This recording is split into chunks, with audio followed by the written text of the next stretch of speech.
உத்தரப்பிரதேச மாநிலம் ஆக்ராவில் ஆண் நண்பரை ஹோட்டல் அறையில் வைத்து கழுத்தை அறுத்து கொலை செய்த பெண்ணை போலீசார் கைது செய்திருக்கிறார்கள்.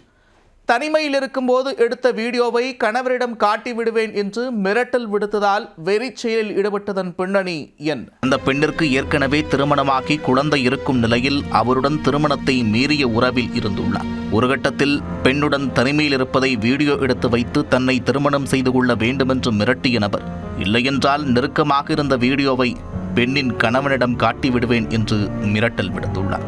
இதனால் பதறிய பெண் தனது ரகசிய காதலனை தீர்த்துக்கட்ட முடிவெடுத்து தனிமையில் இருக்கலாம் என்று கூறி ஆக்ரா அருகே ஹோட்டலில் அறையெடுத்து காதலனை அங்கு அழைத்து சென்றுள்ளார். 11 மணிக்கு செக்இன் செய்த காதலனுக்கு மது ஊற்றி கொடுத்து நன்கு குடிக்க வைத்துள்ளார். சரியாக 12-15 மணிக்கு போதையில் சுருண்டவரை சுத்தியலால் அடித்தும் பிளேடால் கழுத்தை இறுத்தும் கொலை செய்துள்ளார். தன்னை வீடியோ எடுத்து வைத்திருந்த காதலனின் செல்போனை சுக்குநூறாக உடைத்துள்ளார். பின்னர் அங்கிருந்து தப்பி ஓட முடியாமல் ஹோட்டல் ஊழியர்களிடம் கூறி போலீசில் சரணடைந்திருக்கிறார். இந்த கொடூர சம்பவத்தை வாக்குமூலமாக பெற்ற போலீசார் அந்த பெண்ணை கைது செய்து நீதிமன்ற காவலில் சிறையில் அடைத்துள்ளனர். தனிமையில் இருந்ததை வீடியோ எடுத்து வைத்து மிரட்டியதால் கள்ளக்காதலனை பெண் கழுத்தறுத்து கொலை செய்த சம்பவம் ஆக்ராவில் பெரும் அதிர்ச்சியை ஏற்படுத்தியுள்ளது.